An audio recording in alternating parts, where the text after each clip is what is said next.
Good morning, everyone. How are we all today? We all doing good? Anyone feeling like this? I really hope nobody's feeling this way. I must admit, I'm somewhere up, down, everywhere and round about. Yesterday was first day of homeschooling and it was a nightmare. For all of you that are still in primary school, I'm sure it was a lot easier than it was than having children that are in the academies and the high schools. Teams kept crashing, nobody could get on anything together, online classes weren't working. But hopefully today will be a better day. And it's certainly a better day, it's absolutely beautiful outside, and we'll be going outside shortly.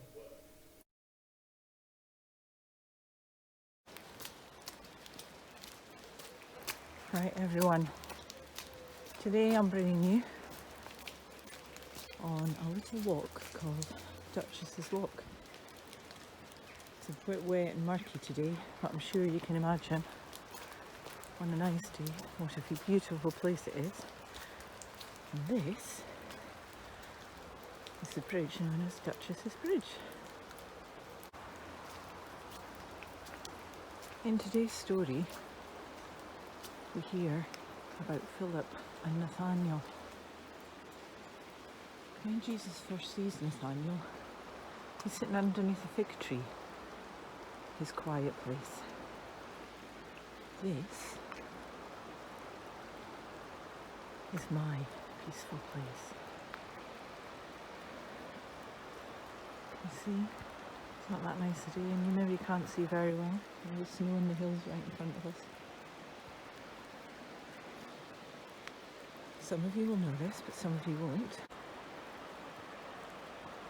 For those of you that don't know, I grew up on the banks of this river, quite literally on the bank, and so much so that my friends from Belgium used to love coming and staying with their cousins in Scotland who had a river at the bottom of their garden.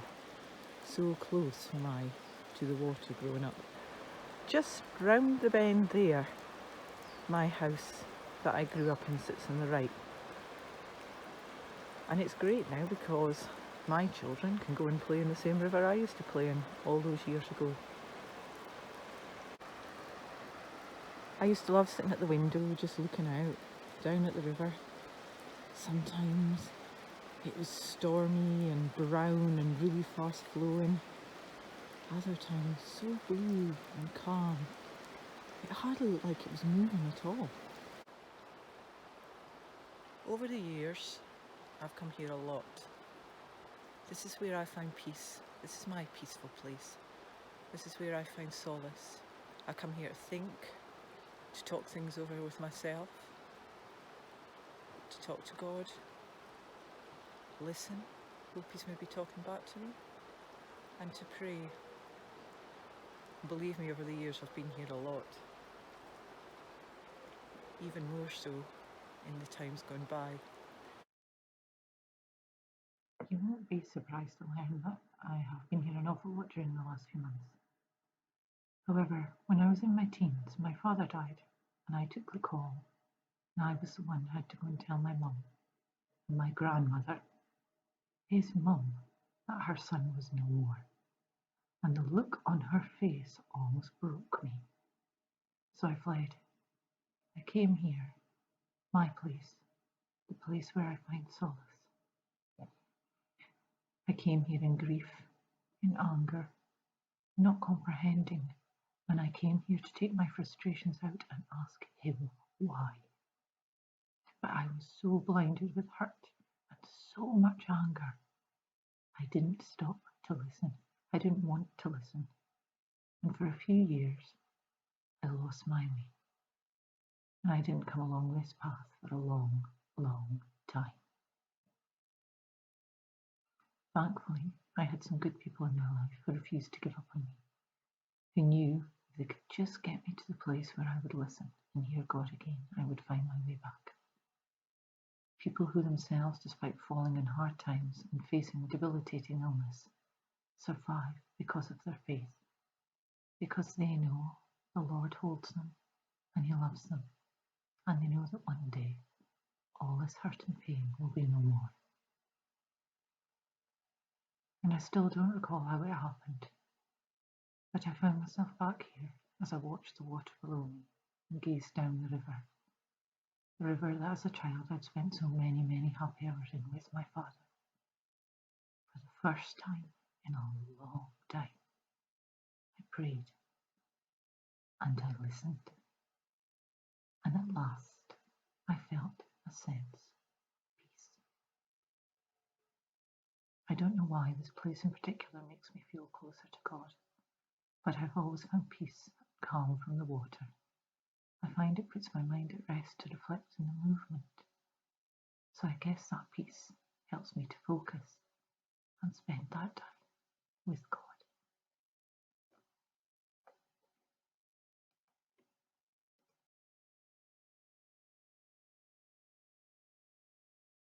It's usually quite peaceful here. There's not usually that many people going about. But during lockdown, it's become a solace for a lot of people. It's got quite busy because it's a lovely walk. And who knows, maybe they stop, have a wee prayer and listen for God too. In fact, here come two walkers now. Two lovely ladies who are good friends of mine. Say hello, Judith and May. May looks like a little munchkin all standing there. They've come here too because they love this walk.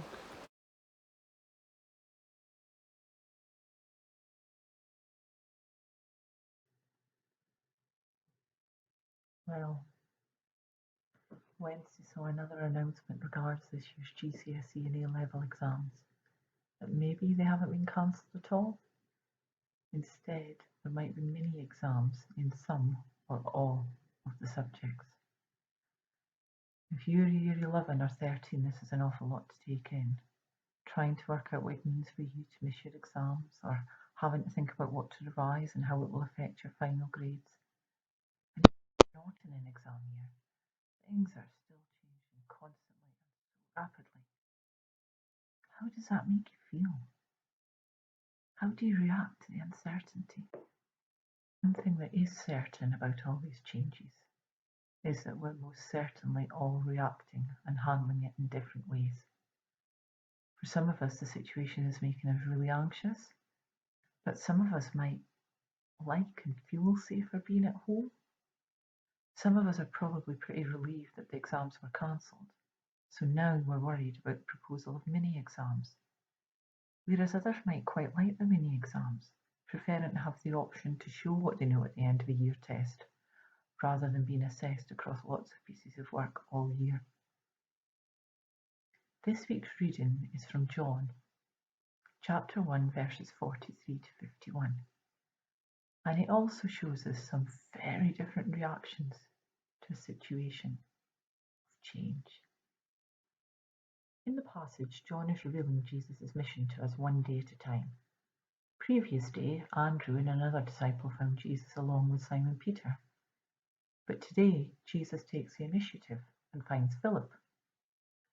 There's a pattern of finding as the group of disciples takes shape. Some find each other, others are found by Jesus. However, when Philip finds Nathanael, there's a glitch. Nathanael does not accept the invitation, but instead challenges Philip to prove that anything good, let alone the Messiah, could ever come from somewhere like Nazareth. So Philip says the same thing that Jesus said to him. Come and see. Now in this context, see implies far more than come and have a look. To see is to understand. Basically, Philip is challenging him to come and see for himself. Even seeing Jesus doesn't quite convince Nathanael, but what Jesus says to him does. Because whilst talking to Jesus, Nathanael realizes that Jesus actually knows far more about him than he ever expected. Jesus knew Nathanael before he even met him. And Nathanael realizes that Jesus is indeed the Son of God. And the conversation finishes with an important moment. Jesus tells Nathanael how he understands himself. He's the Son of Man. This is the first time that Jesus names himself. We're living in a time today when knowledge, real knowledge, is doubted. Our English word for science comes to us from the Latin scientia, which simply means knowledge or knowing. Yet can you think of another time in your life when even the wildest conspiracy theories were taken as fact by millions of people? The election results in the US have been counted again and again, but Trump and his followers still choose to believe otherwise. They choose to believe their own version of the facts. The vaccines are like the good news that Philip wanted Nathanael to hear and to receive. But Nathanael was cynical about Jesus. Can anything good come out of Nazareth? Philip persisted. Come and see. In other words, find out for yourself. Check out the facts for yourself. The new COVID vaccines are literally life-saving for millions and millions of people. Yet millions still are against the vaccines because of false facts and conspiracies. And when those people include the leaders of Brazil and the US, apart from having to suffer because of their willed ignorance, how can people be convinced to accept what is actually for their benefit, spiritually as well as physically? Jesus asked Nathanael and Philip to follow him, to stop leading their old lives and to have a new life as his disciples. Jesus' offer means great change and uncertainty. Philip reacts with great excitement, and he embraces the change offered, rushes off to tell Nathanael and ask him to join him on the adventure. Nathanael is much more cautious, suspicious even. He doesn't jump for joy. Instead, he quizzes Jesus on who he is and what's really going on.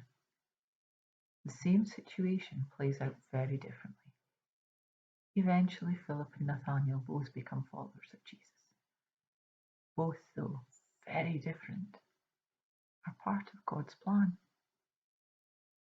Whatever you're feeling right now, however you're reacting, you are part of God's big plan.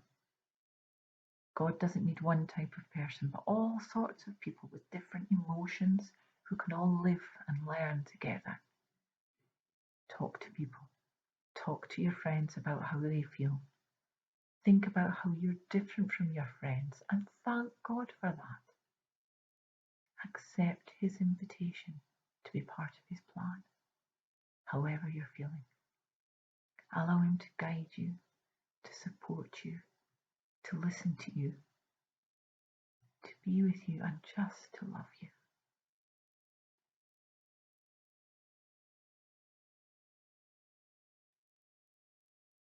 Okay. I'm going to read you a poem in a minute, but before I do, I just want you to have a wee think. Have you ever seen or heard something like a film or a painting or a piece of music that's taken you to another place? So that, for example, you begin to see things in a new or a different way. In a book called Windows of the Soul, Ken Gear explores how we can hear God in the everyday moments of life. He encourages us just to pause, see below the surface of things, and so become aware of God. Has anything unexpected happened that's taken you beyond yourself to a place of wonder or insight? A place where you sense God? A bit like me at the Duchess's. I'd like you to spend a little bit of time thinking about these things. And whilst you do, think about a place or an occasion that's come to mind. I'm going to read the poem. Not only in words. Why do you want me to speak? Is not my presence sufficient for you? The kiss of my love in the sunlight, or the scent of my being on a flower? Why do you want me to speak when I hug you in the embrace of a friend?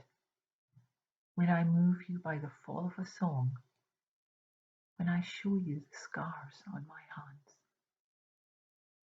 Why do you ask me to speak when I use other voices, not mine?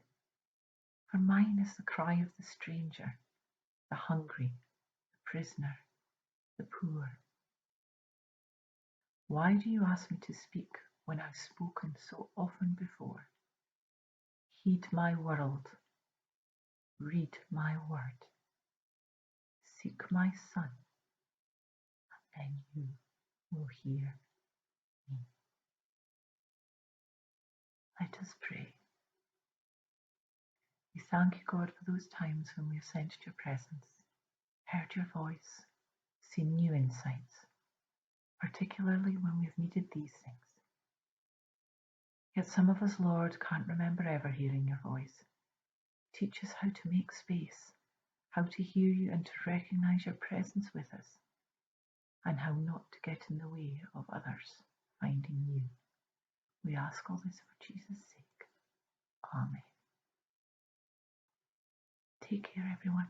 See you next week.